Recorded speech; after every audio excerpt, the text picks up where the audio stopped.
All right, guys, on today's episode of How To, I'm going to show you how to tie on a drop shot setup. If you don't know what drop shot means, it's just a type of bass fishing technique that you do where you use a rubber worm, a hook, and a sinker. And the idea is that your sinker sits on the bottom, your hook is anywhere from 6 to 18 inches above your sinker in the water, and your hook is just free floating there, and hopefully catching bass. I personally love the drop shot. I've caught probably at least 60% of my bass on a drop shot, so highly recommend it. But we're going to go over how to tie it on and what I use, all the terminal tackle. I'll try to link everything down in the description below, so go down to the description if you are looking to buy something similar to what I got. And if not, then that's fine as well. You can try whatever you would like, but this is what has worked for me in the past. So first, you're going to start with a 1/0 octopus hook. I've seen people tie weedless drop shots. This one will not be weedless, but it's what I've been using for the past few years and have caught, like I said, quite a bit of fish on it. So you are going to use a spinning rod for this technique. I have a fairly cheap rod. It's a Proficiency Crazy Cool, and it is a 6'6" medium fast action rod. I got this at Academy. It was fairly cheap, like I said, and then I have a Lew's Speed Spin spool, or spinning rod, spinning reel. It's a Laser SG. I believe the gear ratio is a 5:2 to 1, so it's not very fast at all. You don't need it to be fast for drop shot fishing. This rod is really sensitive. I can feel almost every little bite that I get on it, so I would recommend it for drop shot fishing. You can also spend a lot more money than I did on a nice drop shot rod. But I got 10-pound braided line with a 10-pound fluorocarbon leader. And what you'll do, first of all, you want to know like how deep the water is that you're fishing in, and that'll determine how far apart you want to tie on your hook and sinker, or separate your hook and sinker.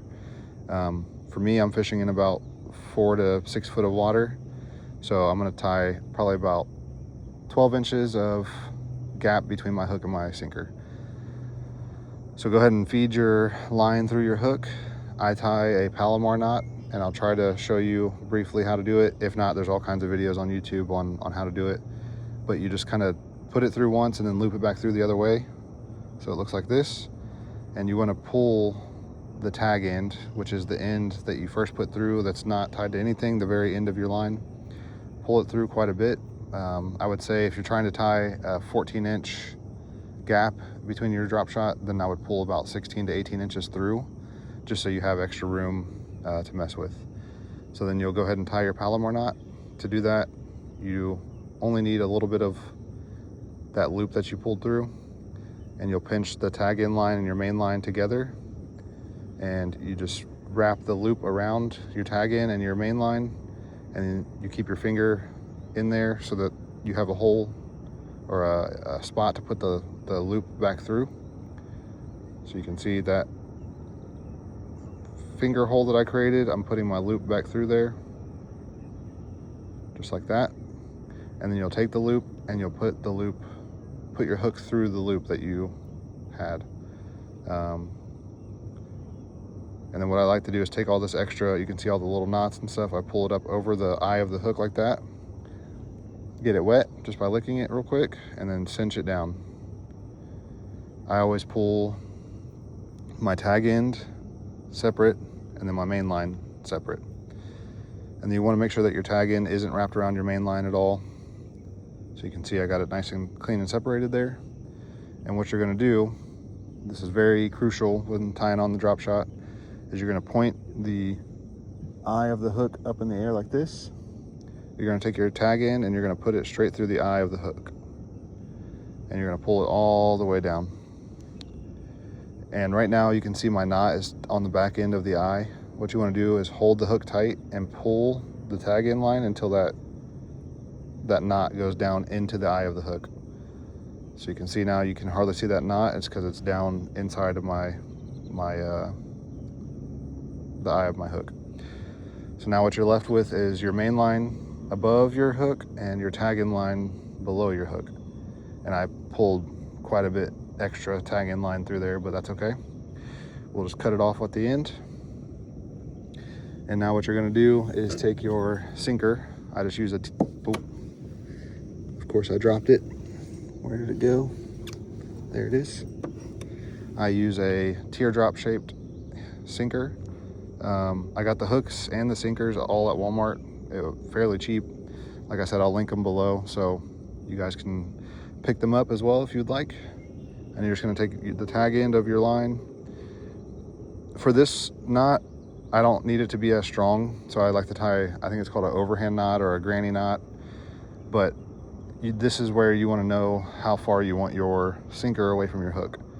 So I want it to be about 12 inches, which is about there, roughly.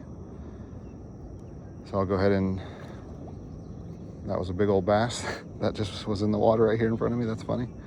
So I'll go ahead and tie my knot on my sinker. And to tie that, I just put two or three fingers above the sinker, and then I start wrapping the line around the tagging around the main line. Again, wet the part where you want the knot to cinch down. Put the tag in through the hole where your fingers were, and pull your tag in until it gets somewhat tight. And then I grab my sinker and I just pull the main line, and you'll see the line cinch down just like that. And then you just need to cut off this extra tag end. And I usually leave about 1/4 of an inch once I cut it off. And there you go. You got your terminal tackle all ready to go for your drop shot. You can see the sinker down here, and then the hook is sitting horizontal. That's exactly what you want when you're doing this drop shot fishing. And I'll show you real quick what the worm looks like. Let me grab one out of my bag. So I like to use these Zoom Super Salt Plus Finesse Worm, and the color is Watermelon Candy. I believe it's a 5-inch worm, but it's a 20 pack for about $5. It's just a nice little elastic rubber worm, and what you're gonna do is just nose hook the worm on there. So you got your hook, leave about a 1/2 inch of worm above your hook, and then just poke it straight through, and it looks just like that. So your sinker will sit on the bottom, your worm will bounce in the water, and hopefully the bass will tear it up. Hope you guys like this video. Drop a comment down below if you guys have any questions. I'll be sure to answer them. And again, the links to all of the stuff that I just talked about, the rod, the reel, the line, the worms, the hooks, the sinker, it'll all be listed down below or linked down below. So you should be able to click those links and go straight to something exactly like what I talked about, or something very similar if I can't find the exact thing. So hope you guys enjoyed. This is the first of many how-to videos. And yeah, let me know what else you would like to have covered on this how-to playlist. All right, drop a like, drop a subscription if you haven't subscribed already. And thank you guys. God is for you, and so are we. I thought about it.